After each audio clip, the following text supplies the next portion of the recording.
मैंने कुरान अज़ीम की 2 आयतें पढ़ी हैं। अल्लाह इरशाद फरमाता इन यंसुरकुमुल्लाहु फला गालिबा लकुम, अगर अल्लाह तुम्हारी मदद करे ना तो तुम पर कोई गालिब नहीं आ सकता है। वइन यख्ज़ुलकुम फमन ज़ल्लज़ी यंसुरकुम मिन बादी, अगर अल्लाह तुम्हारी मदद करना बंद कर दे तो फिर कौन है जो तुम्हारी मदद करे। सबसे पहले मैं ये इल्तिमास करूंगा, अपने रब पर पावरफुल अकीदा रखिए। जी, हमें देख रहे हैं हमारी कौम के लोग यानी कि सुन्नी लोग खुदा को भूलते जा रहे हैं। माफ कीजिएगा, जुमला सख्त है मगर सच्चाई पर मबनी है। अगर खुदा को याद रखते तो मस्जिदें आबाद रहती। मैंने सुना है कि इस शहर, इस कस्बे में 350 के घर आसपास हैं सुन्नियों के। ओनली सुन्नी ही हैं यहाँ, कोई दूसरी कंपनी का नहीं है। 2 मस्जिदें हैं।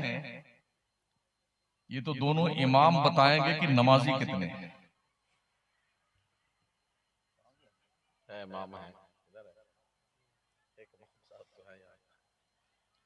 लेकिन इतना मैं जानता हूं, कश्मीर से कन्याकुमारी तक जो सूरत ऐन की है वही गैन की है।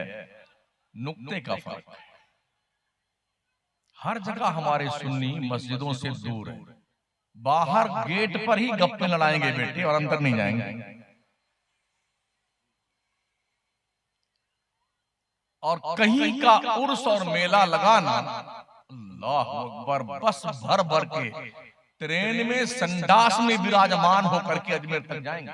ख्वाजा की चट्टी है, ख्वाजा का उर्स है। क्या ख्वाजा ने नमाजें नहीं पढ़ी थी? 70 साल तक सरकार मोइनुद्दीन चिश्ती ने सोने के लिए ये पीठ जमीन से टच नहीं की। अल्लाह अल्लाह, तुमसे 5 वक्ता नमाज नहीं पढ़ी जाती है?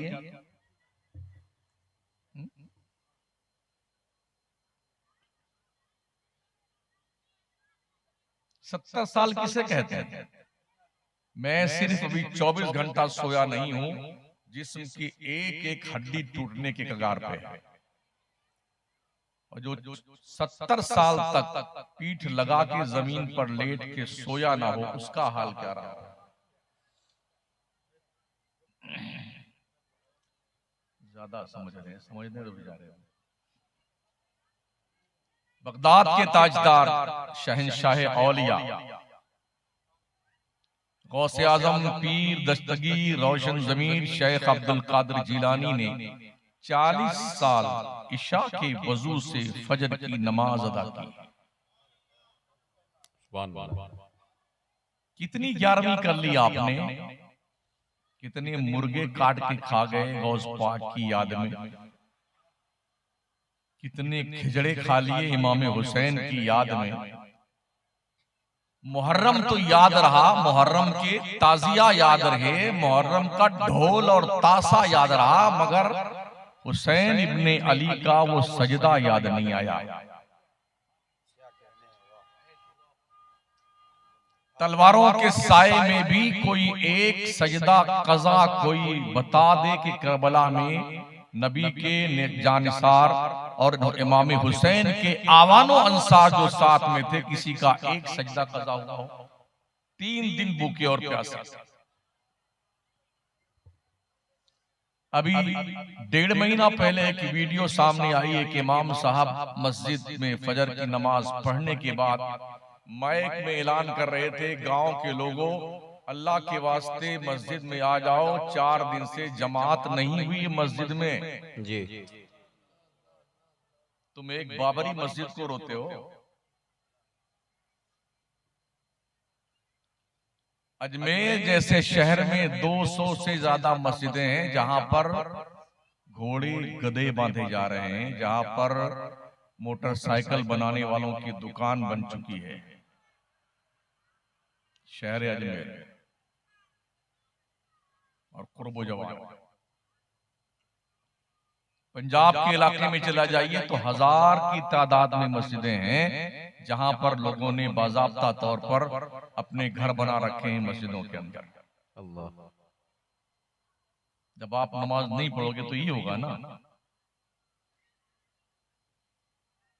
अगर हर घर का एक नमाजी हो तो कम से कम दोनों मस्जिदों में 150-150 मान लीजिए नमाजी तो होने ही चाहिए। मस्जिद का 4 मीनार देखा मैंने, बड़ा खूबसूरत है माशाअल्लाह। इमाम साहब बता सकते हैं कितने नमाजी हैं? बड़ी मस्जिद के इमाम साहब कहाँ गए? हजरत के नमाजी हैं? अरे डरिए नहीं यार, मैं बैठा हूं। 15-20 नमाजी। शर्म आती है? अगर गैरत जिंदा है ना, कुछ एहसास कीजिए। जलसे जहां हो रहे हैं ना, वहां ये झूले आ जाते हैं कूदने वाले। अभी मैं इधर से आया ना तो मैंने जवान जवान बच्चियों को झूला झूलते देखा है। वो कूदने वाले पे बच्चियां कूद रही थी। अगर किसी स्टेट के एक बड़े पद पर बैठा हुआ पगला करके किसी मुस्लिम खातून का हिजाब खींच ले तो इसमें क्या जुर्म है, जब तुमने खुद ही अपनी इज्जत और नामूस को ला करके बालाए ताक रख दिया है और कौम के बीच में रुसवा किया अपनी बच्चियों और बहनों और बेटियों। अल्लाह अल्लाह, क्या पैगाम है हजरत। शिकवा किससे है? क्या अब भी आपकी आंखें नहीं खुलेंगी कि एक ऊंची पद पर बैठने वाला शख्स बरसरे स्टेज किसी की बेटी का हिजाब अपने हाथ से खींचता है और आसपास खड़े हुए अक्ल से पैदल गधे लोग ठट्ठे लगा के हंस रहे हैं? गैरतें कहां मर गई हैं?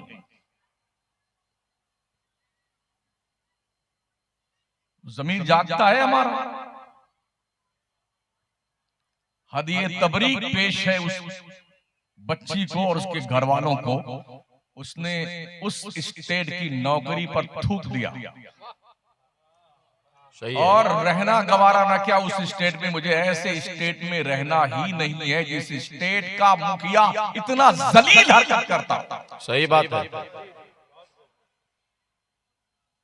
मुबारकबाद पेश है झारखंड के मुख्यमंत्री और यहाँ के वजीर सेहत को कि इन्होंने बाज़ाब्ता तौर पर ये दिल तो रखा उस खातून का कि तुम हमारे स्टेट में आओ, हम तुम्हें मुंह मांगी कीमत तुम्हारी नौकरी की देंगे और तुम्हें रहने के लिए शानदार मकान देंगे। वाह। आज की तारीख में तालीम कितना जरूरी है पता है आपको? जब पढ़े लिखों के साथ में जलील लोग ऐसी हरकतें करते हैं तो अनपढ़ों के साथ क्या करते होंगे? सही बात है।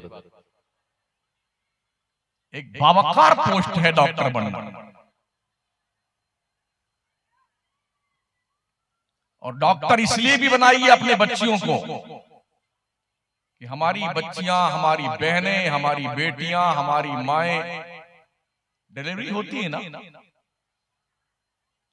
डॉक्टर आता है जेंट्स डॉक्टर और मादरजाद नंगी लेटती हैं औरतें। कम से कम कोई मुस्लिम डॉक्टर रहेगी तो कम से कम उनकी इज्जत और नामूस की हिफाजत तो करेगी। क्या पैगाम है।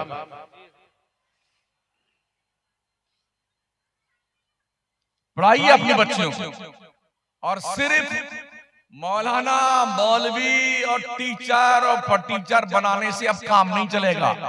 IAS, RS, IPS, general, colonel, ये सब बनाने की जरूरत है। इसलिए कि एक IPS अधिकारी जो होता है 4 लाख लोगों की कमांड करता है। हमने बचपन से सुना था, अरे पुलिस की नौकरी मत करना, फौज में मत जाना, ये नौकरी हराम है, कीड़े पड़ जाएंगे। कीड़े तो ऐसे ही पड़ते हैं, जो मर मुरा जाते हैं, जो अल्लाह वाले हैं वो तो बचे रहते हैं, लेकिन आम लोगों की जिस्म में तो कीड़े पड़ते ही हैं ना। इसका नतीजा ये हुआ कि हमारी कौम के अफराद पुलिस में, फोर्सेस में और बाज़ाब्ता तौर पर सीआरपी में, जीआरपी में, बीएसएफ में भर्ती नहीं हुई। आज एहसास होता है, हमारे लोग होते ना तो ये जो जुल्म बर्बरियत का नंगा नाच आज दुनिया नाच रही है, इतना नाच नहीं नाच। कश्मीर से कन्याकुमारी तक मादर पिदर आजाद होकर के लोग बाज़ाब्ता तो नाम पूछ करके गोली मारते हैं मुसलमानों ट्रेनों में, और पूरा तबका उसकी हिमायत में खड़ा हो जाता है। इसका थोड़ा दिमाग किरक हो गया था, दिमाग नहीं काम कर रहा था, ताकि इसे बचाया जाए। इस तरह लोगों को प्रमोट किया जाता है।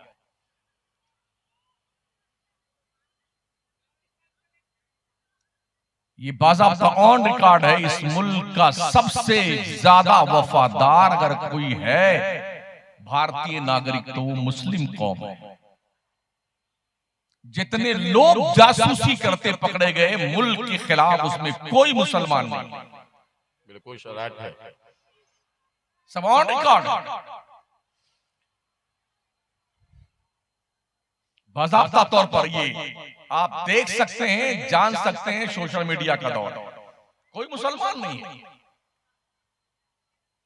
मैच फिक्सिंग की जाती है कौम को गुमराह करने के लिए, और हम हैं कि हमें इतना भी शऊर नहीं है, कम से कम अपने बच्चों को ढंग की तालीम तो दे सके। अल्लाह मदद कब करेगा? जब आप अल्लाह की सुनेंगे, उसके फरमान पे अमल करेंगे, तब अल्लाह आपकी मदद करेगा। नमाज पढ़ते नहीं हो, रमजान का महीना आ जाए तो 1.5 क्विंटल का जमान है, रोजा नहीं रखता। बोले क्या बताएं, भूख बर्दाश्त नहीं होती। शौक चल रहा है तो मोटे मोटे कड़े पहन के घूमता है, लगता ही नहीं कि मुसलमान है ये। गले में चैन पहन लेगा, हाथ में चैन पहन लेगा, इस होंठ के नीचे बुंदी पहन लेता है, कान में बालियां पहन लेता हमारा नौजवान।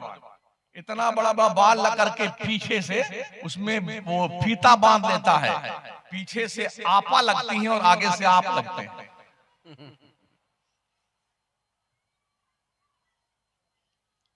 अपनी कम से कम असलियत तो मत भूलो मुसलमान। 800 साल तक इस अखंड भारत पर हमारे बादशाहों ने हुकूमत की है। 800 साल। जो लोग 12-15 साल में पागल हो गए हैं ना, अगर एक बादशाह हमारा पागल हुआ होता तो शायद लोग पैदा ही नहीं होते। मगर इस्लाम जबरदस्ती का मुसलमान एक्सेप्ट नहीं करता है। जिसकी मर्जी है आए, इस्लाम के पल्ले में नहीं आए मत आए। क्या पड़ी अल्लाह को, कोई माने ना माने, मेरा रब भी नियाज है। कुल हु अल्लाहु अहद अल्लाहु समद। मुस्तफा तुम फरमाओ अल्लाह यकता है, अल्लाह बेनियाज है। कोई उसकी इबादत करे तो उसके इज्जत में कोई वकार में 4 चांद नहीं लगता है। पूरी दुनिया काफिर मुर्तद हो जाए तो अल्लाह का कोई बिगाड़ नहीं सकता, कोई नुकसान नहीं हो सकता। जी नमाज तो तुम्हारे लिए पढ़ो, तुम्हारी 70 दफा गरज है तो नमाज पढ़ो, वरना जानते हो एक गुर्दा फेल होगा तो 5 लाख जाएगा। नहीं जाता जरा। हाँ, कितने लोग मुट्ठी में दबा के पैसा बैठे मालदार मुसलमान, न उम्रा करने जाएंगे, न हज करने जाएंगे, न दीन के रास्ते में देंगे। एक झटका आएगा ना, एक स्टैंड भी जाने का 3 लाख जमा करना पड़ेगा। और बाईपास सर्जरी हो गई ना तो 8-10 लाख के वारे नियारे हो गए, और वो भी पहले एडवांस जमा कीजिए, सिग्नेचर कीजिए। मरो तो तुम जानो, जियो तो तुम जानो, ये मेरे 8 लाख में से 1 नया पैसा तुमको वापस नहीं मिलेगा। ये हो रहा है। कम से कम खुदा की दहलीज पे आओ तो सही। जब तक लोगों ने अल्लाह की चौखट पर अपनी जबीने नियाज को झुका रखा था, दुनिया इस कौम के सामने झुकी हुई थी। तीन बर्रे आजम पर मुसलमानों ने एक वक्त में हुकूमत की है, तीन बर्रे आजम पर। कोई बर्रे आजम एक स्टेट का नाम नहीं, एक मुल्क का नाम नहीं। ये कौन लोग थे? अनपढ़ लोग थे, गंवार लोग थे? जी नहीं, ये ऐसे लोग थे कि हजरत सुल्तान सलाहुद्दीन अय्यूबी ने फरमाया था, अगर मुसलमान का दुश्मन ना होता तो मैं पूरी दुनिया फतेह कर लेता।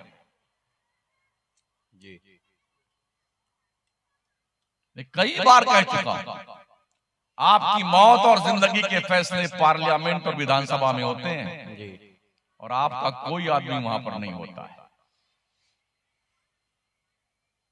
अपने आदमियों को वहां पहुंचाओ ताकि कम से कम ये तो तुम्हें पता चले कि तुम्हारे खिलाफ प्लानिंग क्या चल रही है। इस उन्वान पे भी बोलना जरूरी है। एक प्रधान लड़ता है तो 5 और खड़े ना जीतेंगे ना जीतने देंगे।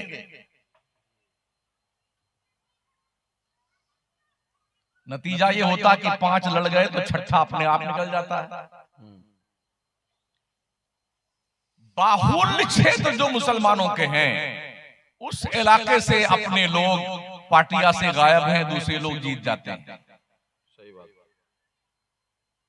कुछ है बुद्धि या भ्रष्ट हो गई हमारी बुद्धि, काम नहीं आता है।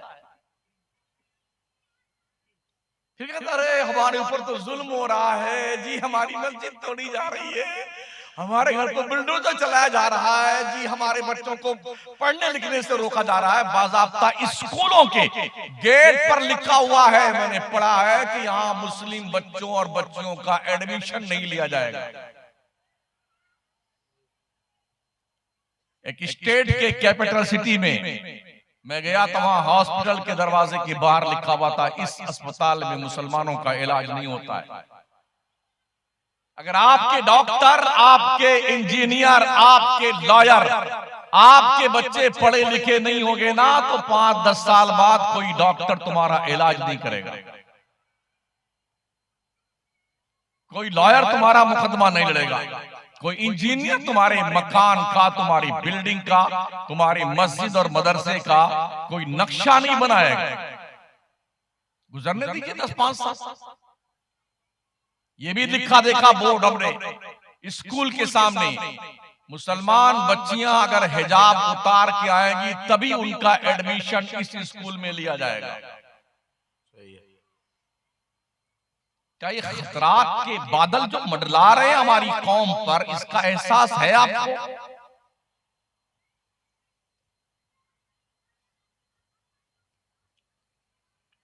ऐसे इलाके भी हमने इसी अपने मुल्क में देखे हैं जहां लिखा हुआ है कि इस इलाके में कोई मुसलमान प्लॉट नहीं खरीद सकता है, इस बिल्डिंग में कोई मुसलमान को फ्लैट नहीं दिया जाएगा, इस कॉलोनी में किसी मुसलमान को मकान बनाने की इजाजत नहीं है। मतलब आप इतने अछूत बना दिए गए हैं कि दुनिया आपके करीब आना भी नहीं चाहती, ना आपको अपने करीब आने देना चाहती। अगर मुसलमानों का कोई बंदा, कोई शख्स लोगों के इलाकों में ठेले पे केला बेचने चले जाए ना, तो उसको मार के भगा दिया जाता है। ये सब ऑन रिकॉर्ड है। लेकिन मुसलमान ऐसा कभी नहीं करता। कोई आए कुछ बेचे, हम किसी को ऑब्जेक्शन नहीं करते। इस्लाम इतना पाकीज़ा मज़हब है ना, इतना बेहतर मज़हब है, वो किसी के साथ दुर्व्यवहार करने का हुक्म भी नहीं देता और दुर्व्यवहार करने वाले को इस्लाम पसंद भी नहीं करता। बेशक। तो दरअसल ये संकेत है मुस्तकबिल करीब में आने वाले किसी तूफान के। वक्त रहते ही अपने मकानों की छतों को मजबूत कर लो और अपने बिल्डिंगों की दीवारों को शीशा पिलाई दीवार बना लो, ताकि नकब लगाने वाले को पसीने आ जाए। मेरे पास लतीफे नहीं है सुनाने के लिए, मैं सोई हुई कौम को जगाने आता हूं, बिगड़े हुए इंसान को सिराते मुस्तकीम का पता देने आता हूं, खुदा को भूल गए बंदों को अल्लाह की याद दिलाने आता हूं, अल्लाह का दर भूले हुए इंसान को दरे इलाही पर आने की दावत देने आता हूं, आवारा हो गई निगाहों को शरीयत के आईनादार बन करके झुका के नजरें चलने का मैसेज देने के आता हूं, गाली गुलूज और गीबत चुगलखोरी से आलूदा होने वाली जबान को अल्लाह की हम्द और मुस्तफा की नात से बाज़ाब्ता तौर पर उसको एक्सेप्ट करके अल्लाह की हम्द और नात पढ़ने की दावत देने आता। अगर समझ शरीर के झरोके से दिल के रोशनदान तक कोई बात पहुंचती है तो उसे कबूल कर लीजिए। अल्लाह ने मदद की नहीं शहाबुद्दीन गौरी की, लश्कर लेके आया था भारत फतेह करके, भारत के योद्धाओं ने मार मार के गजनी तक दौड़ा के मारा था। उसी वक्त ये एक कलंदर अपने 40 साथियों को लेकर के मोइनुद्दीन चिश्ती की शक्ल में भारत में प्रवेश कर रहा था, जब शहाबुद्दीन गौरी भाग करके मार खा के हिंदुस्तान से जा रहा था। मेरे ख्वाजा आए और आने के बाद अपने दुर्वेशों की टुकड़ी के साथ अना सागर के पास में उन्होंने पड़ाव डाला। न हाथ में डंडा है, न लाठी है, न तलवार है, न बर्छियां हैं, न तीर है, न भाले हैं, कुछ नहीं है। तस्बीह के दाने हैं, वजू का लोटा है, खाना खाने के लिए प्याला है, नमाज पढ़ने के लिए मुसल्ला है, नजरें झुकी हुई हैं। किसी ने पूछा था कहां से आए? कहा आए नहीं, भेजे गए। वाह, जो खुद आए थे वो मार खा के गए हैं, हम आए नहीं है, भेजे गए। वाह वाह वाह, सुभान अल्लाह। दुनिया ने देखा एक मोइनुद्दीन चिश्ती ने पृथ्वीराज की ईंट से ईंट बजा कर रखा। बेशक। और वो हाल हुआ, आज तकरीबन 800 से ज्यादा साल का जमाना गुजर गया। मेरे ख्वाजा का धौला गुंबद अपनी फयूज़ व बरकात को जारी रखे हुए दुनिया को मैसेज दे रहा है, मैं अब भी यही हूं। वाह,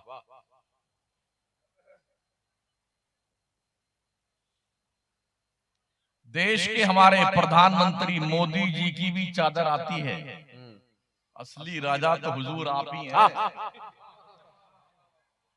जब हम इस लायक ना रहे तो ख्वाजा ने ये बागडोर दूसरे को दे दी। हम इस लायक नहीं रहे, जब तक हम इस लायक थे ना, अल्लाह अकबर, ख्वाजा ने कह दिया तो बाज़ाब्ता खिदमत करने वाले को भी दिल्ली की बादशाह सौंप के बताया, मेरे गरीब नवाज, पानी भरने वाले, गुलामी करने वाले,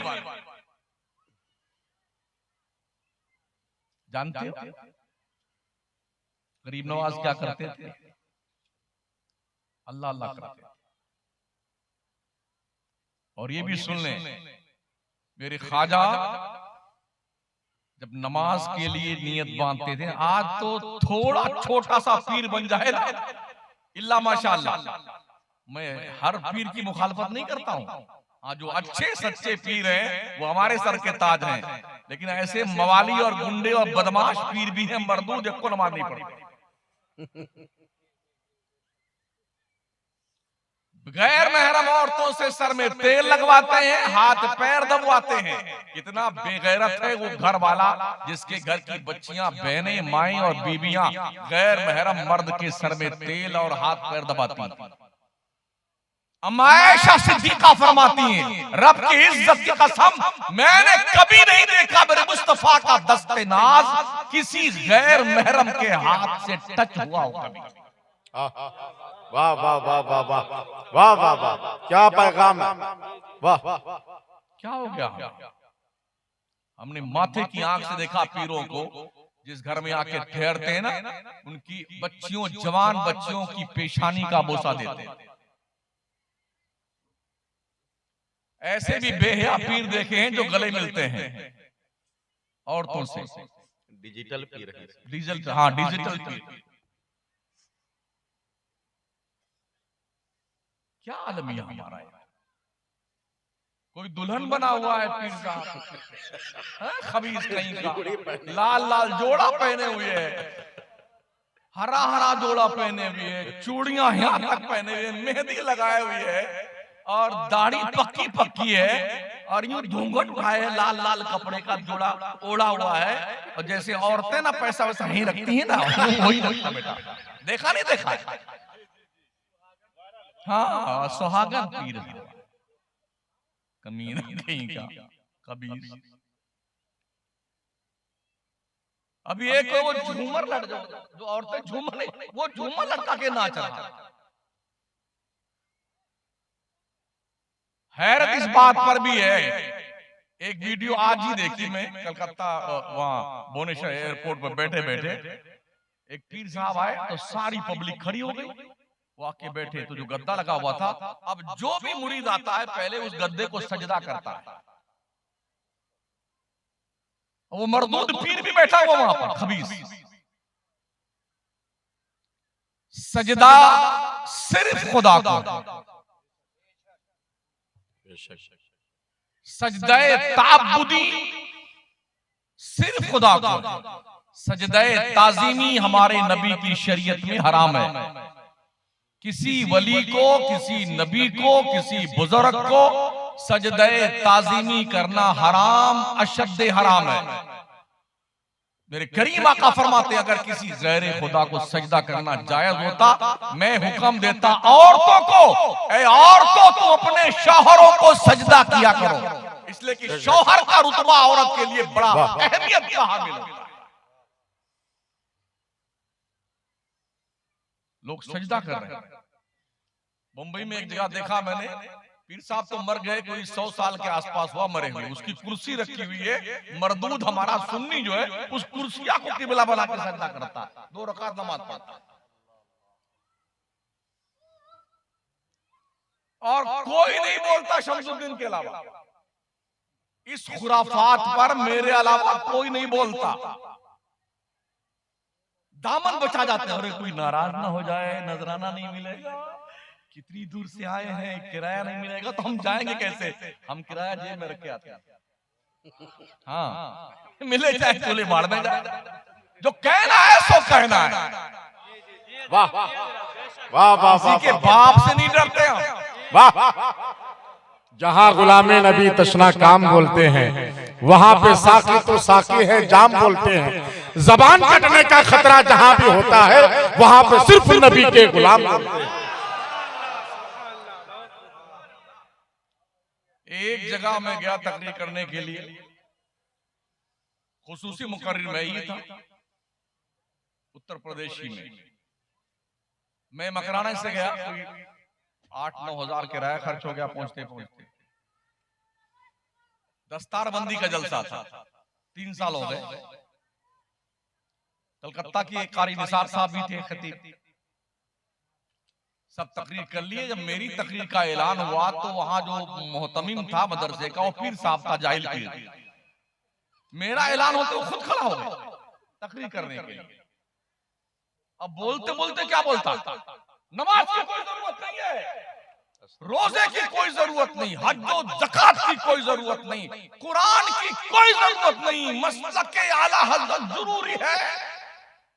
मैंने कहा खबीस क्या बक रहा है। जैसे वो बैठा ना, बगैर ऐलान के बैठ गया कुर्सी। मैंने कहा अभी जो महोदय खिताब फरमा रहे थे, इनकी बेगम इनके निकाह से बाहर तशरीफ ले गई और ये जनाब काफिर हो गए हैं। इन पर कलमा पढ़ना फिर से फर्ज है, तौबा करके और फिर से अपनी बेगम से जाके निकाह पढ़ाएं और फिर से जाके किसी पीर से मुरीद हो, जिससे मुरीद हो, सब टूट टाट के खत्म। तो पिछले से क्या बोलता, अरे हमने मोहब्बत में कहा था, हमने चुप हबीज कहीं का। तेरी मोहब्बत की ऐसी तैसी। नमाज रब ने फर्ज की है, ये जरूरी नहीं है। रोजा अल्लाह ने फर्ज किया, ये जरूरी नहीं है। हज और ज़कात रब ने फर्ज किए, ये जरूरी नहीं है। कुरान खुदा की किताब है, ये जरूरी नहीं है। बेटे मसलकी आला हजरत की चिड़िया का नाम है। बता कि चिड़िया का नाम मसलकी आला हजरत है। तो जानते हो तकरीर जब हो गई तो सिर्फ 3000 रुपया दिया उसने। नजराना गुल, किराया गुल। मैंने कहा बेटे का तुम 3 रुपए भी नहीं देते ना तो ये तो मेरा फर्ज था। ये मेरा फर्ज था कि मुझे तुझे बोलना ही था और तुझे तेरी औकात बतानी थी कि तूने ये जुर्म किया है, कुफ्र किया है और अल्लाह के कानून का उल्लंघन किया है। लेकिन कोई हिम्मत दूसरा नहीं किया कि मैं लाके बोल दूं लगना ना, सब चुपचाप डर के मारे अभी जाएंगे कैसे यहां से।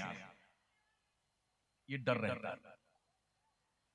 जिस दिन से हमारे उलमा ये ठान ले कि मुझे अल्लाह रसूल का पैगाम पहुंचाना है, रब के इज्जत की कसम मजाल है कि कोई हिम्मत कर सके हमारे सामने। बिल्कुल हक है, बिल्कुल हक है। हमने पढ़ा किस लिए यार?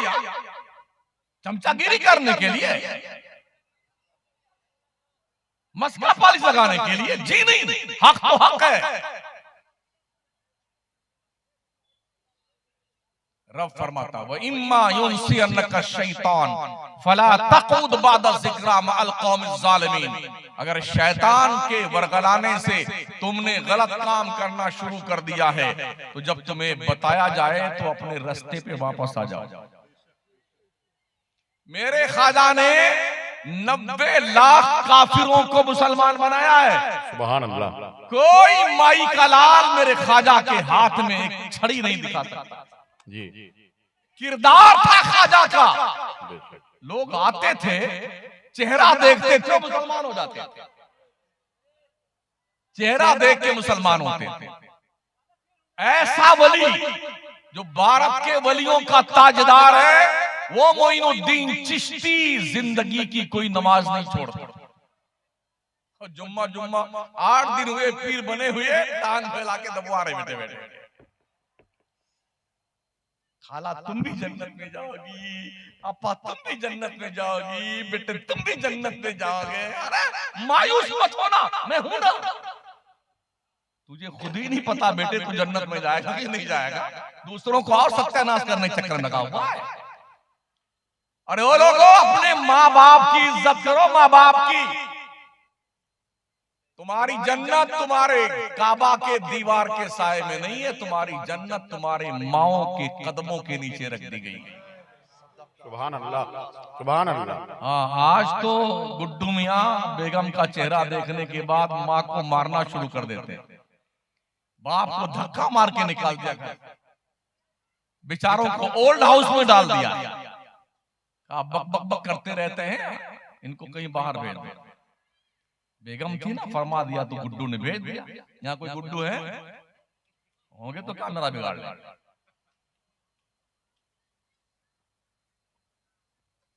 सुन लो, अगर माँ बाप नाराज है तो किसी का बाप भी तुम्हें जन्नत में लेके जाने वाला नहीं है।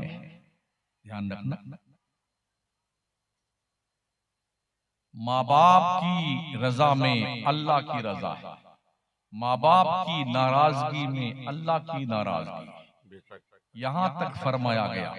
एक सहाबी आए, उनने अर्ज की या रसूलुल्लाह, मैंने अपनी माँ को कंधे पे बिठा के 7 बार पैदल हज करवाया है, क्या मैंने अपनी माँ का हक अदा कर दिया?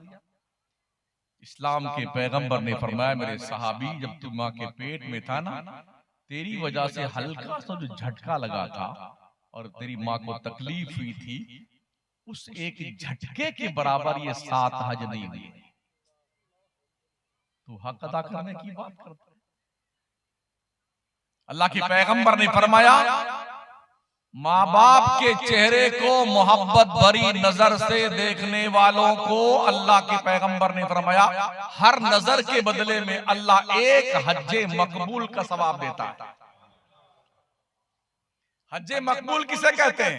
हमने भी हज किया है, लेकिन मुझे पता नहीं अल्लाह ने कबूल किया कि नहीं किया। लेकिन माँ बाप का चेहरा इतना बाबरकत है, प्यार से औलाद अपने माँ बाप के चेहरे को देख ले तो हर नजर के बदले में एक हज्जे मकबूल का सवाब अल्लाह अता फरमाता है। खुशकिस्मत है वो मुसलमान जिसकी माँ या बाप या दोनों जिंदा हैं। आप रोजाना सैकड़ों मर्तबा मोहब्बत की नजर से देख के सैकड़ों बार हज्जे मकबूल का सवाब कमा सकते हैं। जो सवाब वहां जाने पे नहीं मिलता, यही मिलेगा माँ के कदमों में बैठी। पीर तरीक़त रहबर राह शरीयत हज़रत अल्लामा डॉक्टर मुजीबुर रहमान साहब क़िबला हफ्ज़ क़ादरी अब्दुल्लाई जहांगीरी तशरीफ ला रहे हैं। नारे तकबीर, नारे रिसालत, ख्वाजा गरीब नवाज कॉन्फ्रेंस। एक कुर्सी होती है, एक और लेते हैं, बैठ जाएं। जो हजरात दूर में खड़े हैं मैं फिर गुजारिश करूंगा कि आप लोग करीब आकर के बैठ जाइए।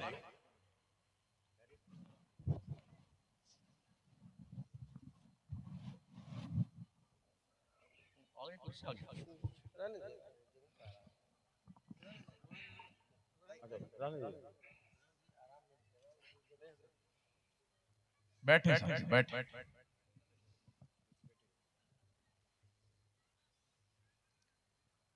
मेरा रब फरमाता व इम्मा यबलुगन्ना इंदकल किबरा अहदुहुमा औ किलाहुमा फला तकुल लहुमा उफ़्फ़िन वला तनहरहुमा वक़ुल लहुमा क़ौलन करीमा। अगर तुम्हारे माँ बाप दोनों या दोनों में से कोई एक बूढ़े हो जाए तो उन्हें उफ भी मत कहना, झिड़कना मत, जोर से मत चिल्ला के बात करना। माँ बाप से बात करना तो बड़ी नरमी से बात, ये अल्लाह का हुक्म है। लेकिन लोग चिल्ला चिल्ला के माँ बाप से बात करेंगे, शोर मचा के बात करेंगे। हमने थप्पड़ मारते देखा है माँ बाप को, बेटों ने मारा है। और अभी बाज़ाब्ता तौर पर रस्सी में हाथ पैर बांध करके अपने बाप से लिखवा लिया पूरी प्रॉपर्टी एक बेटे ने। क्या जंगलीपन है यार, आप आदमी को एहसास तक नहीं। इसके बावजूद भी माँ बाप को यह एहसास नहीं है कि जो दुनिया में कोई किसी के काम नहीं आता वो आखिरत में क्या काम आएगा। पूरी जिंदगी नमाज छोड़े हैं, रोजा छोड़े हैं, कमाई रुपया पैसा, बेटे की बिल्डिंग बन जाए, बेटे की गाड़ी आ जाए, बेटा खुशहाल जिंदगी गुजारे, और बेटे का ये हाल मरदूद का है।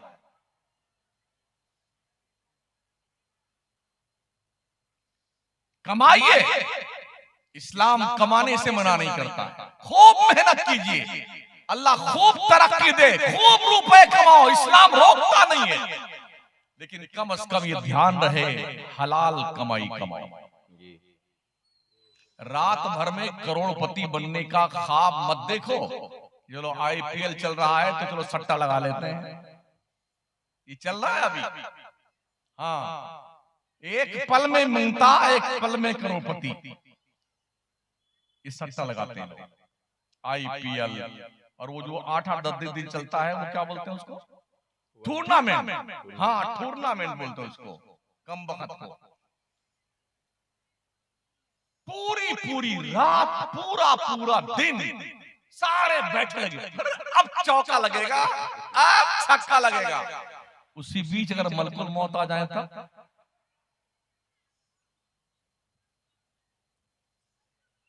और पता है किसी को मलकुल मौत कब आएंगे? उजाले अपनी यादों के हमारे साथ रहने दो, न जाने किस गली में जिंदगी की शाम हो जाए।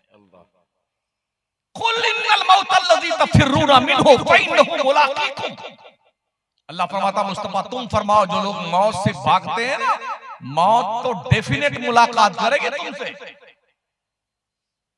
अगर पैसा वैसा चलता ना उधर, तो मलकुल मौत के बारगाह में पूरी कमाई लो, अरे हजरत सब ले लो, छुट्टी दे दो। ये सब दुनिया ही में चलता है। मलकुल मौत को प्रॉपर्टी नहीं चाहिए, उनने तो खुदा के कानून की पालना करनी है। और जानते हो, चाहे कमजोर हो, चाहे वक्त का नमरूद हो, चाहे फिरौन हो, कारून हो, शद्दाद हो, आज किसी मौलाना की बात तुम्हारे पल्ले नहीं पड़ती है ना, जिस वक्त हजरत मौलाना मलकुल मौत तशरीफ लाएंगे ना, तुम्हारी आंखें पथरा जाएंगी। बगैर तकरीर किए सारा मजमून समझ में आ जाएगा किस लिए जलवा फरमा हुए हैं। हमने देखा मरने वालों के पजामे खराब हो जाते हैं। जानते रूह कहां से निकलती है? क्या कर? अरे मौलाना क्या बात करते हैं, वहां जो होगा देखा जाएगा, वहां जो होगा देखा जाएगा। ससुराल समझा कब्र को? अगर तुमने कब्र को ससुराल समझा है तो अपने इस आइडियोलॉजी को किसी कब्र में दफन करके आ जाओ। वहां पर ससुराल नहीं है, वहां तो एक आजमाइश की जगह है। ऐसा लोग पैक करके आते हैं, कोई रास्ता भागने का नहीं होता कब्र से। देखा? हाँ, तख्ता ऊपर से लगाएंगे, फिर गीली मिट्टी से पैक करेंगे, फिर बैर का कांटा लगाएंगे कि भागे तो कांटा कट जाए। इतना भी सुराख नहीं छोड़ते। इतने इंजीनियर भी खड़े रहते हैं, तशरीफ फरमा रहते हैं, लगता है अभी एक कैम्ब्रिज यूनिवर्सिटी से कब्र खोदने की डिग्री लेके आए। जो काम आधे घंटे में हो सकता है बेटे, 1.5 घंटा सत्यानाश करते हैं इंजीनियर। मरदूद नमाज से जनाजा नहीं पड़ेगा, वहीं खड़ा रहेगा कब्र के पास।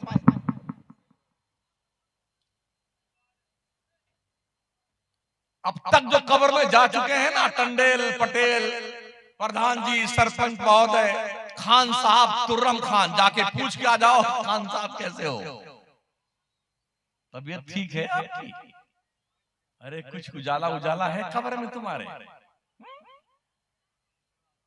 हुए नामवर बेनिशां कैसे कैसे, जमीन खा गई आसमां कैसे कैसे।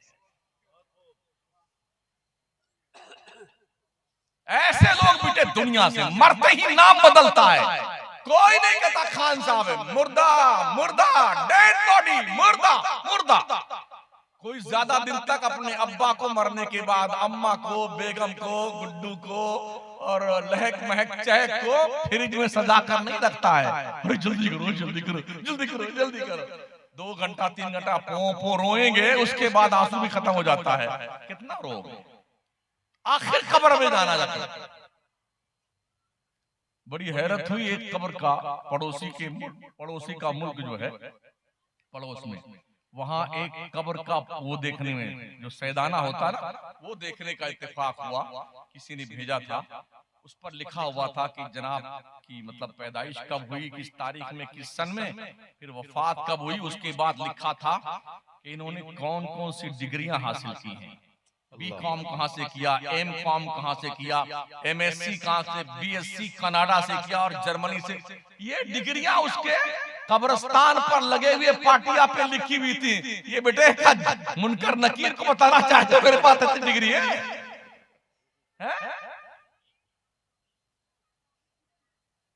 और डिग्रियां लिखी हुई। एक और वीडियो देखी मैंने, एक जज साहब की कब्र, एक बंदा कब्रिस्तान में घुसा, एक हाँ खड़ा हुआ था। अरे जनाब आप कैसे हैं? इतने में जज की कब्र दी। अरे साहब आप क्या आज भी प्रोटोकॉल आपका वही है? क्या आज भी आपके बॉडीगार्ड खड़े हुए यहाँ पर? बोलिए ना सर जज साहब, क्या हाल आपका है? क्या बोले? जहन्नम की आग लगा दी गई है गले, लगाम लगा दी गई।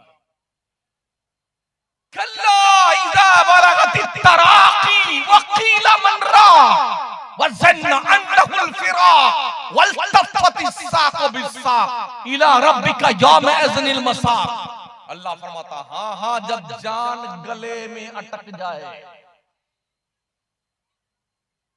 रूह पैरों से ऐसे ऊपर चढ़ती है और जब यहां तक आती है तो सांस फूलने लगती है।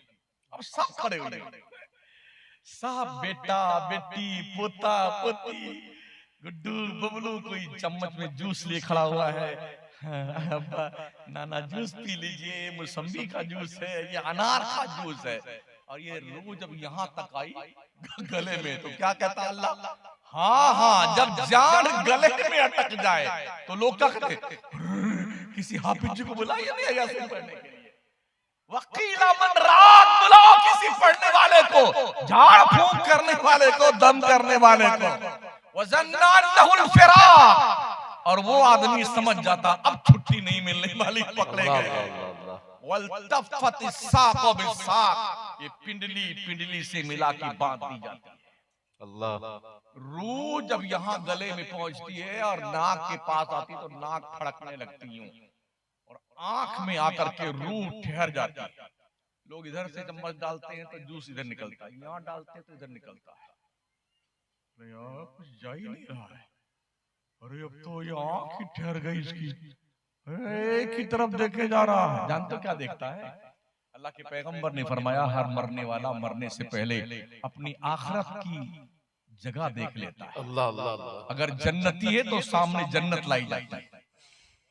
जब वो देखता है कि मुझे जन्नत मिलेगी, सबको भूल जाता है, जन्नत का नक्शा देख, अरे मुझे यहाँ जाना है। और जहन्नमी है तो सामने जहन्नम लाया जाता है, अरे मुझे यहाँ जाना है। फिर आंखों से रूह निकलती है और आंख खुली रहती है। हर मरने वाले की आंख खुली रहती है तो क्या करते हैं आसपास बैठे हुए लोग? बिस्मिल्लाह बंद कर। लोग कहते जो वहां होगा देख लेंगे, यहीं कोई नहीं देखने देता तुमको, वहां देखोगे। कब्र में जाने के बाद दबा दबा के आंखें बंद की जाती। मर गए ना मियां जी, बस कहानी खत्म। बिल्डिंग, जायदाद, मनकूला, गैर मनकूला, वो हीरे जवाहरात, सोना चांदी, वो प्रॉपर्टी, वो फॉर्च्यूनर गाड़ी, एक भी काम ना आई। और ना तुम्हारी लाश को फॉर्च्यूनर में लेके कोई जाएगा, जो मस्जिद में जनाजा रखा हुआ है मियां जी उसी में रखे जाओगे तुम। अल्लाह। रोग जब थक जाएंगे लोग तो अब जल्दी कफन ले आओ, जल्दी कब्र खोद दो। अल्लाह के नबी फरमाते 3 कामों में जल्दी किया करो। जब नमाज का वक्त हो जाए तो पहली फुर्सत में हर काम छोड़ के नमाज अदा कर लो, और जब लड़की जवान हो जाए तो पहली फुर्सत में उसकी शादी कर दो। इंतजार मत करो कि अभी तो कितनी, अभी तो 18 ही साल की है, अभी तो ग्रेजुएशन नहीं किया इसने, अभी तो और पढ़ना है, इसने लाइफ बनाना है। इस लाइफ बनाने में आपकी लाइफ खराब हो जाती है। हम भी इसी मुल्क में रहते हैं, जनाब रहने वाले हैं झारखंड के, लड़की अकेले पढ़ रही दिल्ली में। सही बात। यूपी के रहने वाले हैं, लड़की पढ़ गई पंचगनी में। कमरे बड़े महंगे मिलते हैं किराए पे, शेयरिंग बेस पे कमरे मिलते हैं। 1 लड़की और 3 लड़का एक कमरे में, 2 लड़की 2 लड़का कमरे में। जानते हो जहां गैर महरम इस तरह इकट्ठा हो जाए तो उसमें तीसरा शैतान होता है। नतीजा क्या होता है? आज तकरीबन लाखों की तादाद में मुस्लिम कम्युनिटी की बच्चियां भागकर गैरों के साथ शादियां कर रही हैं। होश है आपको? एहसास है आपको?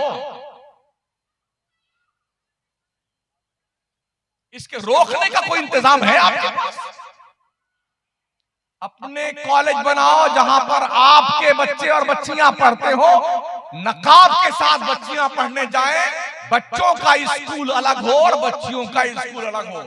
और साल भर में लाखों रुपए खिचड़े, मलीदे और ताजिए और गागर और चादर पे खर्च करने वालों, जिस बुजुर्ग जिस वली के सिलसिले से मुरीद हो उसी के नाम की कॉलेज खोल दो। वाह वाह वाह वाह। मोइनुद्दीन चिश्ती यूनिवर्सिटी खोल दो, मखदूम सिमना इंस्टीट्यूट खोल दो, हुसैनी कॉलेज कायम कर दो, फातिमा गर्ल्स कायम कर दो कॉलेज, जहां पर आपकी बच्चियां पढ़ें पर्दे के साथ और कम से कम इज्जत आबरू बची रहे आपकी। वाह। मगर हम तो इतना खा रहे हैं कि तोंद बढ़ा लिया, खा खा के इतना तोंद बन गई और दिमाग इतना छोटा हो गया। पैसे हमारे नहीं निकलते, लोग लिए बैठे हुए हैं। कारून भी लिए बैठा हुआ था, पैसा समेत धंस गया। अगर तुमने पैसे रखे हुए हैं, खर्च नहीं करते हैं ना, ये सोच करके कि नहीं नहीं हम तो रखेंगे इसे, तुम्हारे मरने के बाद कफन के अलावा अगर 1 रुपया तुम्हारी कब्र में रख दे, कोई बताओ मुझे? कोई ना रखेगा। हजरत उमर बिन अब्दुल अजीज ने अपनी पूरी जायदाद बैतुल माल में वक्फ कर दिया। लोगों ने कहा दिमाग खराब हो गया तुम्हारा। कहा क्या हुआ? कहा तुमने अपनी औलाद के लिए कुछ नहीं छोड़ा। जानते हो क्या फरमाया हजरत उमर बिन अब्दुल अजीज ने? फरमाते हैं अगर मेरी औलाद नेक है तो मेरे अल्लाह का वादा है वह हुआ यतवल्ला सालिहीन, मेरा रब नेकों को जाया नहीं करेगा। और अगर मेरी औलाद गुनहगार खताकार इस्लाम के खिलाफ गई तो मैं दौलत छोड़ के नहीं जाना चाहता कि मेरी दौलत पर ये अय्याशी करे और मुझे कब्र में सजा दी जाए, इसलिए मैंने अल्लाह की राह में सारी दौलत खर्च कर दी। तो नबी रहमत क्या फरमाते हैं? पहली फुर्सत में जवान बच्चियों की शादी कर दो।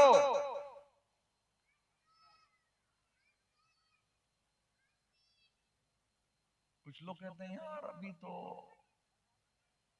देखते हैं। इस देखने में हालात इतने नाजुक बन गए हैं। हमारे उस्ताद के पास एक बहुत बड़े डॉक्टर आए, वो बिल्कुल रोए जा रहे हैं। मैंने हजरत से पूछा हजरत क्या बात है? बैठ के सुनता रहे सुनते रहे।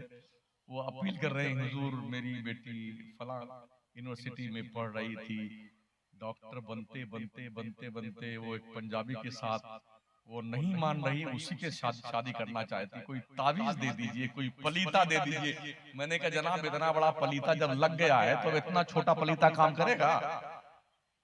अब आए हैं मौलाना से पलीता लेने के लिए।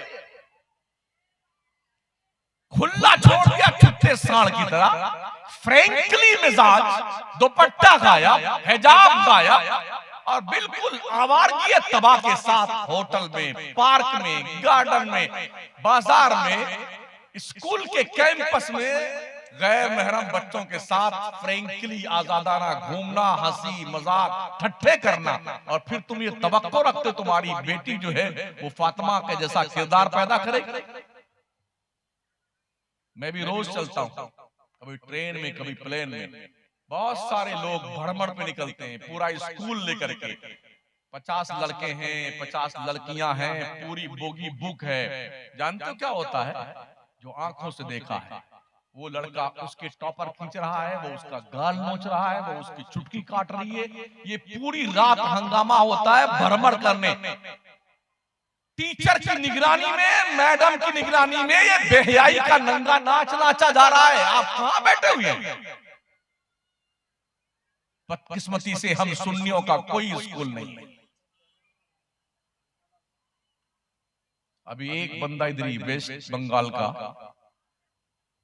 बिल्कुल नौजवान वली रहमान, ठीक है, उसने क्या अपील की थी कौम मुस्लिम से? मुझे पर हेड 100 रुपए चाहिए। कौम ने 7 दिन में 7 करोड़ रुपए दिए, उसे कॉलेज बना दिया उसने। क्या सोचते हैं आप? वो सुन्नी नहीं है, वो दूसरी कंपनी का आदमी। जितने बच्चे और बच्चियां वहां पढ़ेंगे, क्या आप ये तवक्को रखते हैं वो सुन्नी बनेंगे? आज आपने संगे बुनियाद मदरसा अहले सुन्नत अनवारुल कुरान का रखने का जो है अज़्म किया है, अब तक कहां तशरीफ फरमा? जब जागो तब सवेरा है, लेकिन अब तक कहां थे जनाब? क्यों नहीं मदरसे कायम किए? और ये भी सुन लो, मदरसे और दारुल में मुसलमानों के 5% बच्चे पढ़ने आते हैं। स्कूल और कॉलेज में 95% मुसलमानों के बच्चे पढ़ते हैं। वहां पर कोई लेक्चरर, कोई प्रोफेसर सुन्नी नहीं है, सब गैर लोग हैं। वहां पर आपका बच्चा सुन्नी बन के वापस नहीं लौटेगा। जो ईमान लेके गया है वो बेच के वापस आएगा। क्या प्लान आपके पास है अपने बच्चों के ईमान के तहफ्फुज़ के लिए? खेत जोतने के लिए पैदा किए गए हैं आप। आपकी धान बिठाना है, फिर गेहूं की खेती करनी है, गन्ने लगाने हैं, अरहर लगानी है, चना का पैदावार करना और सरसों पैदा करना है। ले बैल लिए, ले ट्रैक्टर घूम रहे हो। ओ लोगो, अल्लाह ने खेत जोतने के लिए तुम्हें पैदा नहीं किया है। मेरा करीम फरमाता वअमुर अहलका बिस्सलात वस्तबिर अलैहा ला नसअलुका रिज़्क़ा नहनु नरज़ुकुका वल आक़िबतु लित्तक़वा। ओ बंदे, अपनी फैमिली को, घर वालों को नमाज का हुक्म दिया कर, और तू खुद भी नमाज पढ़ा कर। हमने तुझे रोजी कमाने के लिए नहीं पैदा किया है, रोजी हम तुझे देंगे। अल्लाह क्या कहता है? रोजी हम देंगे, परहेजगार बन जा, मेरा डर दिल में पैदा कर। तो आका क्या फरमाते हैं? लड़की जवान हो जाए तो पहली फुर्सत में शादी कर दो। अब होता क्या है, अब रिश्ता आया ना, बोले अच्छा, लड़का क्या करता है जी? वो कोई दुकान हो, नहीं अभी नहीं करना मुझे, बच्ची हमारी पढ़ रही है, अभी कैरियर बनाना है उसे। 20 साल हो गए, 22 साल हो गए, फिर रिश्ता आया, फिर नहीं लिया, फिर 25 साल हुए, फिर रिश्ता नहीं लिया, 28 साल, फिर रिश्ता नहीं लिया, 30 साल, 32 साल हो गए, अब रिश्ते आने बने। तो जानते हो क्या होता है? अखबार में निकाला जाता है, जरूरत रिश्ता, फलाने खानदान की एक बच्ची है, बिरादरी ये है, उसके गाल पे तिल है, गेहुआ रंग है, इतना फिट उसका कद है, और ये डिग्रियां हैं, इस पे राब्ता कायम फरमाई। ये होता है, रिश्ते ढूंढे जाते हैं। जब तक रिश्ते आते थे नकारता गया, नकारता गया, नकारता गया। अब रिश्ते नहीं आ रहे हैं तो रिश्वत देके रिश्ते बुला रहा। रिश्ता देखने में सिर्फ एक चीज देखो, पहली सुन्नी हो, दूसरे कोई गलत अमल ना हो लड़के के अंदर, इज्जत की रोटी मजदूरी करके कमाता हो, रिश्ता कर दो। इसलिए कि अगर आप ये तवक्को रखते हैं सरकारी नौकरी वाला हो, बहुत बड़ी फर्म का मालिक हो, तो हमने देखा इसी अपने जिंदगी में लोगों ने ये सोचकर बड़े घर में शादी की, खूब ऐश करेगी मेरी बच्ची, 10 साल नहीं गुजरे थे पूरी कंपनी बिक गई, फुटपाथ पे आ गया। ये हम करते नहीं। और फिर ये भी है, अगर हम खान साहब हैं, अगर खान बिरादरी में रिश्ता नहीं मिलता है तो रिश्ता हम करेंगे नहीं, अंसारी में नहीं जाएंगे, कुरैशी में नहीं जाएंगे, और फलाने में, हम तो सिर्फ खान ही ढूंढते हैं। तो क्या करेंगे? अगर रिश्ता खान में नहीं मिलता तो लड़कियों का अचार डालेंगे। अगर अंसारी में रिश्ता नहीं मिलता है तो लड़कियों को आप क्या अचार डालेंगे, मुरब्बा बनाएंगे उसका। ये खान और ये शेख और ये अंसारी और ये संसारी और ये कुरैशी, ये क्या होता है? नॉनसेंस। इस्लाम के नजदीक कोई वैल्यू इस बकवास की नहीं है। मेरा रब फरमाता, या अय्युहन्नास इन्ना खलकनाकुम मिन ज़करिन व उन्सा व जअलनाकुम शुअबन व क़बाइला लितअरफू इन्न अक्रमकुम इंदल्लाहि अतक़ाकुम। ऐ लोगों, हमने तुम्हें एक मर्द एक औरत से पैदा किया है, हमने तुम्हारे कबीले बनाए हैं, गिरोह बनाए हैं, ओनली फॉर इंट्रोडक्शन, पहचान के लिए। सुना? अल्लाह फरमाता, इन्ना अक्रमकुम इंदल्लाहि अतक़ाकुम, तुम में का बड़ा वो है जो अल्लाह से सबसे ज्यादा डरता हो। वो बड़ा है जो अल्लाह से ज्यादा डरता हो। हम क्या, और जिसका बड़ा मकान हो वो बड़ा आदमी है, जिसके पैसे ज्यादा हैं वो बड़ा आदमी है, जो फॉर्च्यूनर में चलता है वो बड़ा आदमी। जी नहीं, मंगता है, मंगता भिखारी है। इसलिए कि मैंने देखा है इसी उम्र में अपने बच्चे की शादी करने जाता है तो ऐसा करोड़पति मंगता भिखारी लड़की वालों से जो है जहेज का मुतालबा करता है। फॉर्च्यूनर चाहिए, 4 व्हीलर चाहिए, फटफटिया चाहिए, बुलेट गाड़ी चाहिए। अबे मंगते, तुझे भीख ही मांगना था, कटोरा लेके मखदूम शिमला के दरगाह में बैठता ना, बहुत मंगते पलते हैं वहां। बंद कर दो ये चोंचले, रिश्ता वक्त पे कीजिए ताकि कदम डगमगाने से बच जाएं। अगर वक्त पे रिश्ता न किया तो ये लड़के और लड़कियां ये नाक यहीं से कटवाएंगे, पूरे गांव में मुंह दिखाने के लायक नहीं रहोगे। इसलिए कि हालात इतने नाजुक हैं, बुराइयां मुंह खोले खड़ी हैं, और ये मोबाइल की दादी अम्मा ने तो कहर ढा दिया। एक फिंगरप्रिंट के नीचे जहन्नम के सारे दरवाजे खुल जाते हैं। पूरी पूरी रात नौजवान पगलाया हुआ यूं करता रहता है। ट्रेन में बैठिए ना कमबख्तों को नींद ही नहीं आती पूरी रात, यूं उड़ा हुआ चद्दर उड़ा उसी में कर रहा। इसने वो गजब ढाया है। 6 महीना के बच्चा और बच्ची से लेकर के कब्र में पैर लटकाया हुआ बुढ़ा भी इस मोबाइल से लुत्फ अंदोज होता है और अपना वक्त बर्बाद करता है। नंगी तस्वीरें, उरिया तस्वीरें, फहश लिटरेचर, पैगामात। बच्चियों को जब तक शादियां ना हो जाए उन्हें एंड्रॉइड मोबाइल देना बंद कर दो और अपने बच्चों और बच्चियों के मोबाइल की चैटिंग जांच करते रहो कि कहीं रॉन्ग नंबर तो नहीं जा रहा।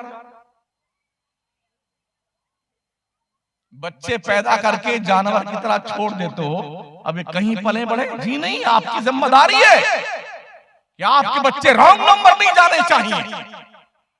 ढंग की तरबियत करो अपने बच्चों की, एक काबिल इंसान बनाओ, सरमाए इफ्तिखार बन के उभरे, जो मुल्क का भी वफादार हो, मुस्तफा के दीन का भी वफादार हो। ये ट्रेनिंग तुमने देनी होगी।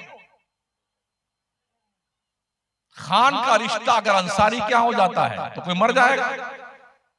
सुन लो, हजरत ज़ैद बिन हारिसा गुलाम थे, बिकते बिकाते मक्का में आए थे। सैयदा खदीजा ने खरीदा था, हुजूर के निकाह में खदीजा हाजिर हुई, निकाह किया उनसे। सैयदा ने तो मेरे नबी की खिदमत में हजरत ज़ैद को दे दिया। मेरे नबी ने ज़ैद को आजाद किया। कबीले कुरैश की बाइज्जत खातून से एक गुलाम की शादी मुस्तफा ने करवाई।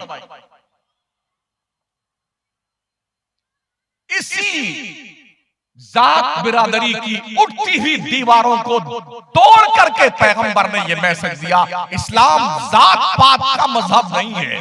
अरबी को अजमी पे फजीलत नहीं है, गोरे को काले पे फजीलत नहीं है, मालदार को गरीब पे फजीलत नहीं है। फजीलत की एक ही चीज है जिसके दिल में अल्लाह का ज्यादा डर पाया जाता है, वो बुजुर्गों बरकरार है। नबी ने फरमाया तीसरी चीज जिसमें जल्दी करना चाहिए, कोई मर जाए ना तो आका फरमाते हैं जितनी जल्दी हो सके इसे कब्र के हवाले कर दो। हम क्या करते हैं, मर गए, अब गुड्डू कमा रहे हैं दुबई, रखना नहीं अब्बा को, मैं आ रहा हूं। लोग रो रो के बेचारे थक गए। हर गाड़ी की आवाज पर अरे आ गया क्या, नहीं कोई और आया, अरबाब से मिलेगा, टिकट निकालेगा, छुट्टी लेगा, तब फिर आएगा। आज मरा है तो आज से लेके कल तक, परसों तक फ्रीज वाले, एक अभी नया जनाजा आया है, फ्रीज का जनाजा एसी का होता है, उसी में मुर्दे को लिटा देते हैं, एकदम ठंडा ठंडा मुर्दा रहता है उसी। एक दिन के बाद बुड्ढू आए दुबई से, अब जैसे घर में दाखिल हुए पूरा घर एक बार चिल्लाया, आधा 15 मिनट 20 मिनट, अब वो खोला चेहरा हो रहा, अब बस खत्म। इतने काम के लिए मरदूद ने 24 घंटा अब्बा को बाहर रखवाया। अब क्या करोगे, जितना कर लोगे। आने के बाद फिर यही काम करना है, आधे घंटे में कब्र में डालना। मेरे आका फरमाते हैं इसलिए जल्दी करो, मुर्दे को दफनाने में अगर जन्नती है तो ज्यादा देर तक उसकी जन्नत से मुर्दे को दूर मत रखो, डाल दो उसकी जन्नत। अगर जहन्नमी है मुर्दा तो सुन लो, देर तक मुर्दे को बाहर मत रखो, कहीं ऐसा ना हो अल्लाह का अजाब यहीं शुरू हो जाए। याद रखें जिंदगी बहुत मुख्तसर है, बहुत लिमिटेड है। आज हमारी कौम मुसलमान का नौजवान जुआ, सट्टा, शराब, अय्याशी, गरज, अफयून, हेरोइन, भांग, ये सब खा रहा है, पी रहा है, बेच रहा है।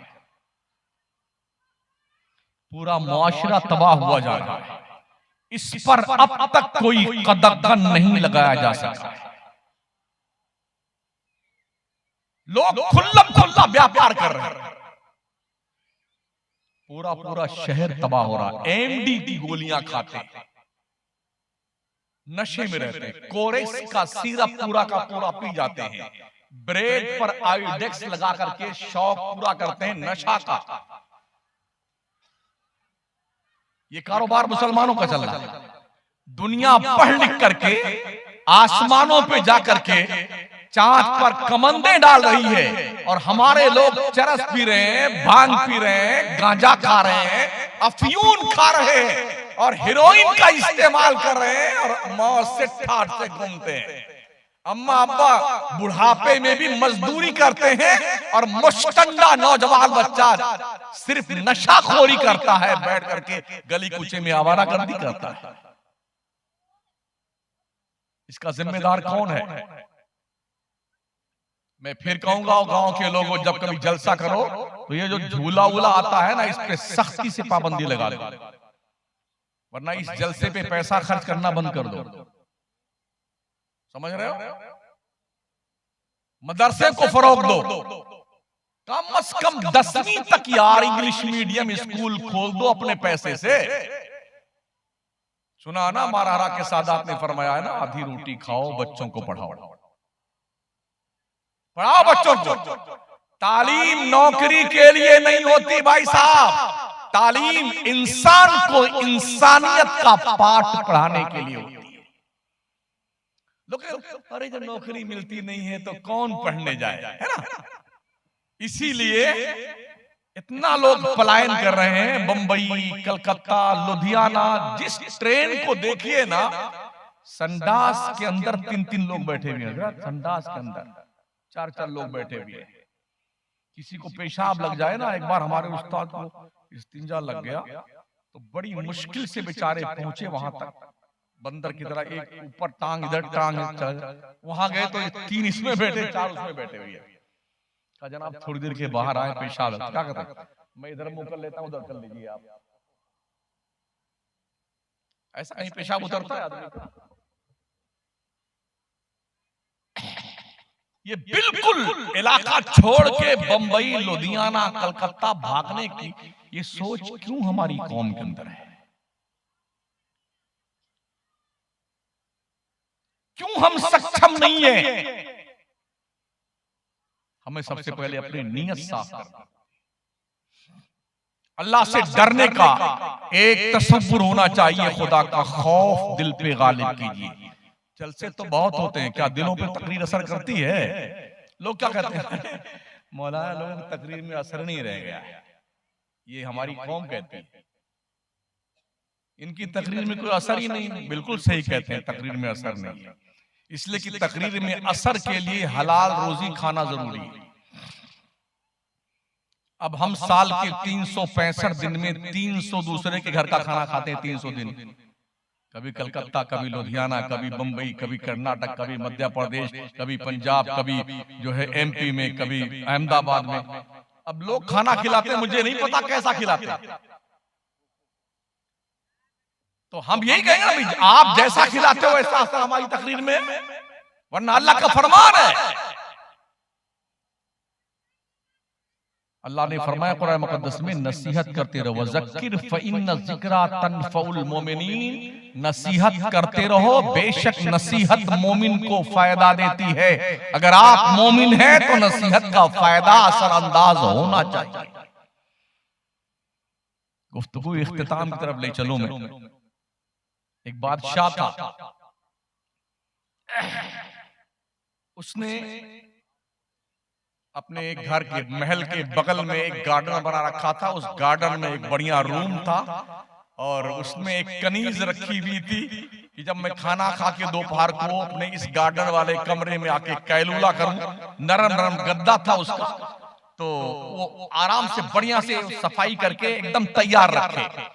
उसका यही काम था। एक दिन बादशाह खाना खा करके कमरे में आना चाहता था। उस कनीज ने बिस्तर बिछाया तो उसको लगा कि इतना नरम बिस्तर है तो इस पे सोने में कैसा लगता होगा, लाओ ट्राई करती हूँ।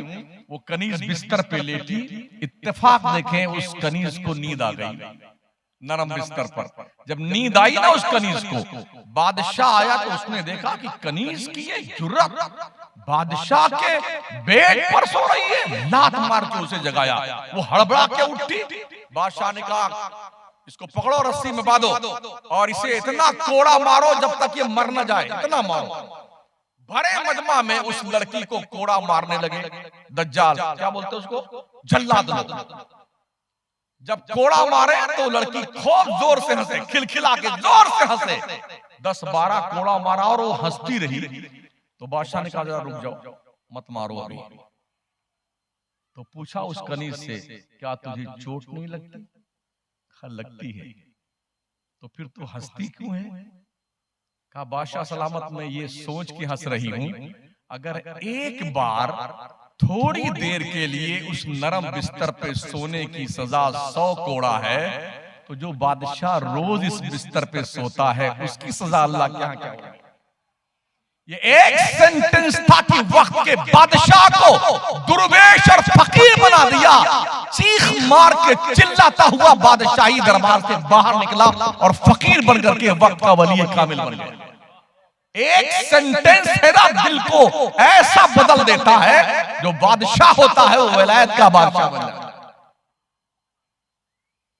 एक और खातून थी, बेवा थी, 2-4 गायें थी उनके पास में, 2-3 बच्चे थे। वो उसी का दूध निकाल के बेचती थी, अपने बच्चों की परवरिश करती थी। एक दिन बादशाह अपने पूरे लश्कर के साथ निकला, रात हो गई तो उसके जंगल के आसपास पड़ाव डाला। तो उसके फौजियों ने उस बुढ़िया की गाय पकड़ी और ज़िबा करके खूब कीमा कबाब बना के खाया, बगैर पूछे खा गए। जब बुढ़िया को पता चला ना कि मेरी गाय पकड़ के बादशाह के फौजियों ने खा ली, तो वो रोती हुई चिल्लाती बाहर निकली। बादशाह तक पहुंचना चाहती थी मगर किसी फौजी ने पहुंचने नहीं दिया। उसे पता चला 2 दिन के बाद बादशाह इस रास्ते से गुजरेगा और इस पुल के बीचों बीच से गुजरेगा। वो औरत गई और बीच रास्ते में खड़ी हो गई। अब लश्कर आया, बादशाह के फौजी आए, हटो बचो, रास्ता क्लियर करो, रास्ता खाली करो। वो चुप पे खड़ी रही, लोग धक्का मारते, हटी नहीं बुढ़िया। बादशाह आ गया, लपक करके उस बुढ़िया ने बादशाह के घोड़े की रिकाब पकड़ी और क्या कहा, ओ अलप अरसलान के बेटे, मेरा फैसला इस पुल पे करेगा या पुलसरात पे करेगा? ये एक जुमला था। एक बेवा, गरीब और लाचार औरत का फैसला इस पुल पे करेगा कि पुलसरात पर? बादशाह घोड़े से नीचे उतरा, कहा बुढ़ी माँ क्या बात है? कहा तेरे फौजियों ने मेरी गाय काट के खा ली, मेरा गुजर बसर उसी पे था, मेरे बच्चे उसके दूध पे परवान चढ़ते थे। बादशाह ने 70 गायें दी उस बुढ़िया को और अपने फौजियों को बुला करके सख्त सजा दी और कहा ये गाय उसके घर पे बांध के आ जाओ। उसके बाद वो भी अलप अरसलान का बेटा इस खौफ से पुलसरात पर अल्लाह को हिसाब कैसे दूंगा, इस डर से बादशाह को लात मारी और फकीर बन गया। आप जानते हैं कछौछा का ताजदार मखदूम सिमना, सिमना के बादशाह थे। क्या सूझी नहीं, बादशाह को लात मार करके फकीरी का ड्रेस पहनकर कहां सिमना है और कहां पंडवा है और फिर कछौछा कहां है, सेहरा नवर्दी करता हुआ रब के दरबार तक पहुंचने का जरिया तलाश करता हुआ पीरे काबिल मिले। कहां सिमना और कहां वेस्ट बंगाल का पंडवा, यहां आए और फिर विलायत का ताजदार बन करके कछौछा में आज तक विराजमान है। कभी कभी एक एक जुमले ऐसे होते हैं ना कि दिल की काया पलट देते हैं, और कभी सैकड़ों जलसे हो जाते हैं, हजारों जलसे हो जाते हैं, दिल का पानी तक नहीं हिलता है। क्या बात है, अरे सादिक साहब ने बड़ी अच्छी बातें पढ़ी, मजा आ गया। जिंदाबाद जिंदाबाद जिंदाबाद। फलाने नकीब साहब ने क्या नकाबत की, खतीब ने क्या खताबत की, जिंदाबाद जिंदाबाद। और सुबह फजर की अजान भी हो गई, नमाज भी हो गई और 9 बजे उठ के हो रहे सो रहे कि जागे। बहुत देर तक जलसा हुआ था ना, इसलिए नमाज में आंख नहीं खुली। बेगैरत, बेशरम, अल्लाह की रोजी 3 टाइम तक खाने वालों, कुछ अल्लाह से डरते हो? शर्म आती है अल्लाह से कुछ? अरे शुक्र मनाओ, ना फरमानो, अल्लाह तुम्हें रिज़्क दे रहा है, रज़्ज़ाक है, वरना करतूत ऐसे नहीं है कि हमें रोजी मिले। करतूत ऐसे नहीं। अल्लाह चाहे तो अभी पकड़ हमारी कर सकता है, मोहलत दी है कि मेरा बंदा आज मान जाए, कल मान जाए, परसों मान जाए।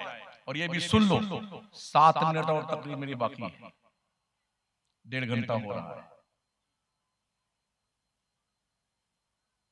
ये भी सुन लो, अल्लाह जल्दी पकड़ नहीं करता है, रस्सी ढील देता, ढील कहां तक जाए, कहां तक जाए।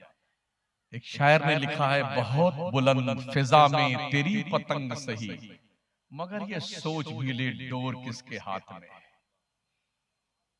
जब अल्लाह एक बार पकड़ करता है ना, उसका ऐलान, इन्ना बत्शा रब्बिका लशदीद, तेरे रब की पकड़ बहुत सख्त है।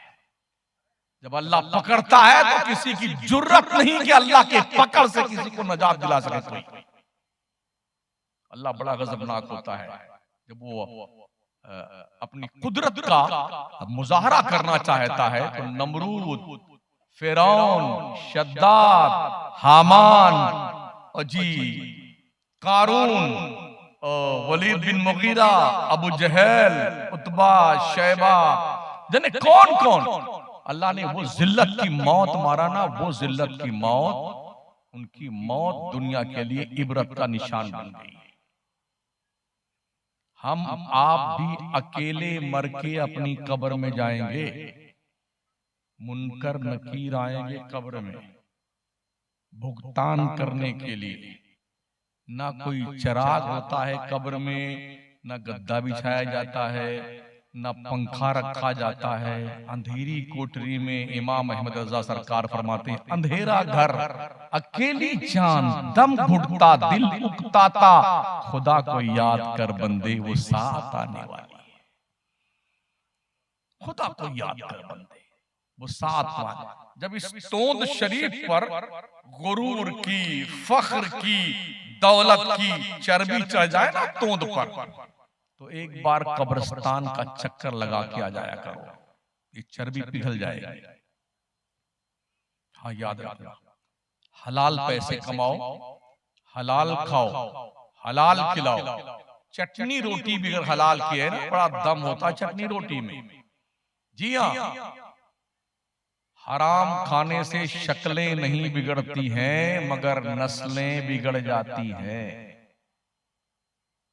नबी के सहाबा, उन्होंने कभी पिज्जा नहीं खाया, बर्गर नहीं खाया, चाउमीन नहीं खाई, सूखी रोटी, जौ की रोटी खाते थे, सिरका से खाते थे, शरीर से खा लेते थे, जूतियां फटी थी, टांके लगाए हुए थे, कपड़े में पेवन लगे हुए थे, तलवारें टूटी हुई थी, ठीक है ना। लेकिन जानते हो नबी के गुलामों ने क्या किया था?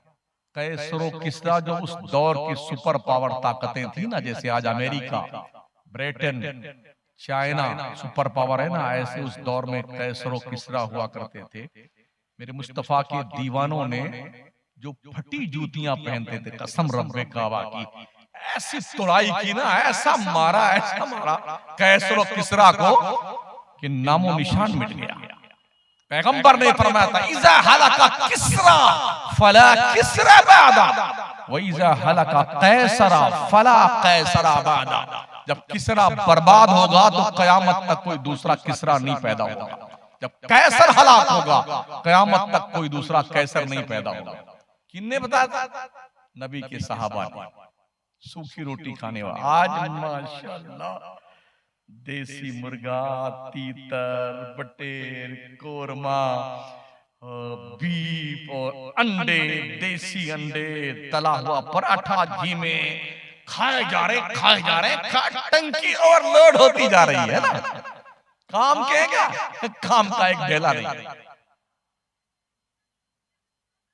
आगाह अपनी मौत से कोई बशर नहीं, सामान 100 बरस का है पल की खबर में। अभी हम मक्के में थे 20 दिन पहले, आपने भी देखा होगा कि एक भरी हुई बस जो मक्का से मदीना जा रही थी, तेलंगाना हैदराबाद की, किसे पता था? उनको पता था क्या कि अब मेरी मौत बहुत करीब आ गई है?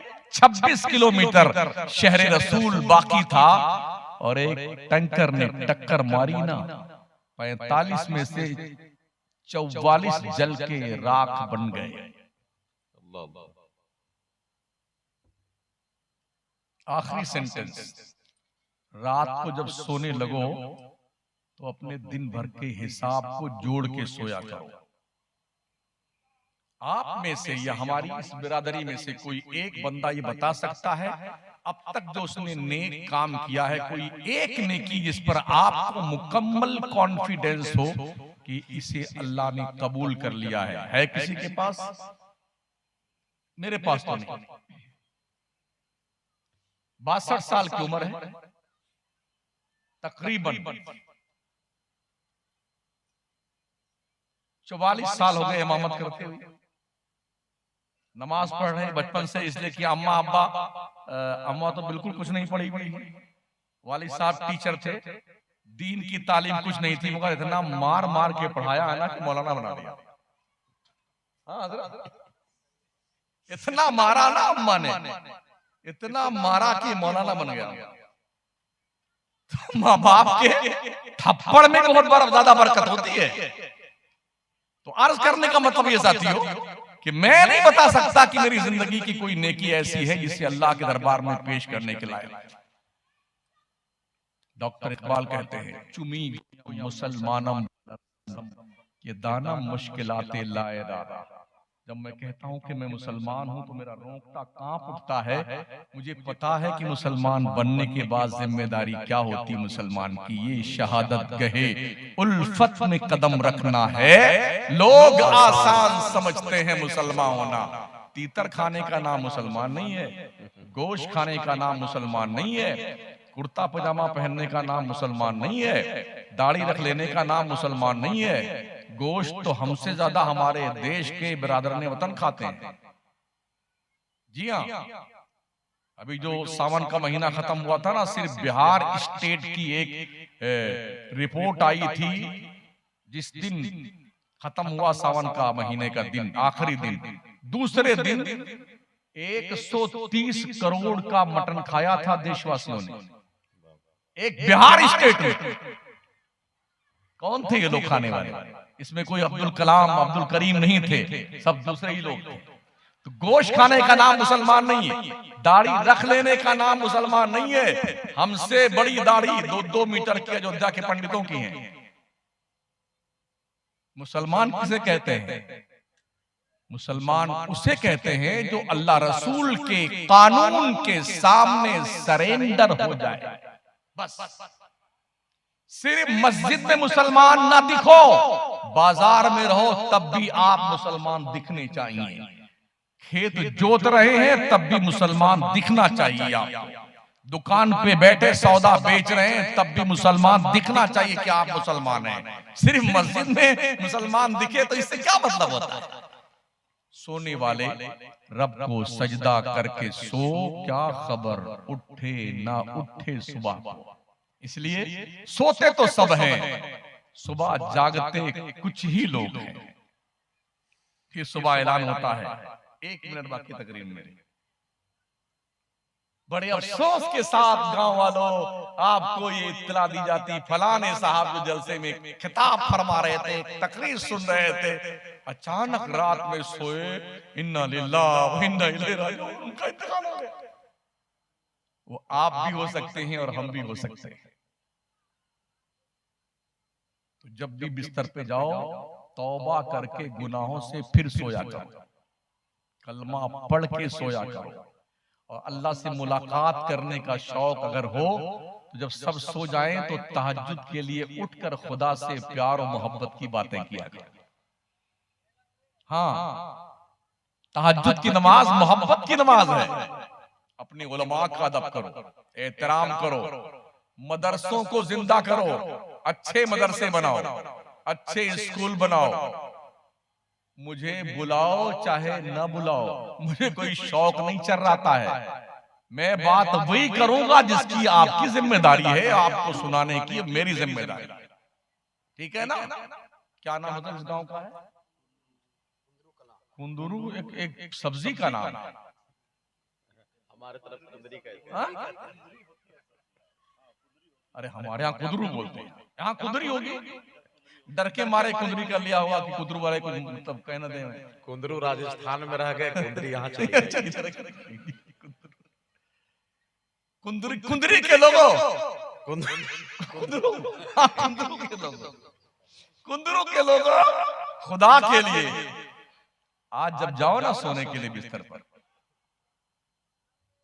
कुछ अपने रब से राजो नियाज की बातें करके सो, अपने गुनाहों को याद करके सो, अल्लाह से माफी मांगो। याद रखें, अल्लाह बहुत थोड़े में राजी हो जाता है। डॉक्टर इकबाल कहते हैं, मोती बना के शाने करीमी ने चुन लिए, कतरे जो टपके मेरी अर्क़े इन्फ्याल के, शर्मिंदगी का 2-4 कतरा आंसू गिरा दो अल्लाह से डर करके ना। इतने इंपॉर्टेंट ये आंसू है, मेरे आका फरमाते हैं, खुदा के खौफ से गिरने वाला आंसू इतना कीमती है, अगर जहन्नम में डाल दिया जाए तो जहन्नम ठंडा पड़ जाए। अस्तगफिरुल्लाह रब्बी मिन कुल्लि ज़ंबिन व अतूबु इलैह, ला इलाहा इल्लल्लाह मुहम्मदुर रसूलुल्लाह। यार जिंदा सोहबत बाकी। वस्सलामु अला मन इत्तबअल हुदा। अस्सलामु अलैकुम व रहमतुल्लाहि व बरकातुहू।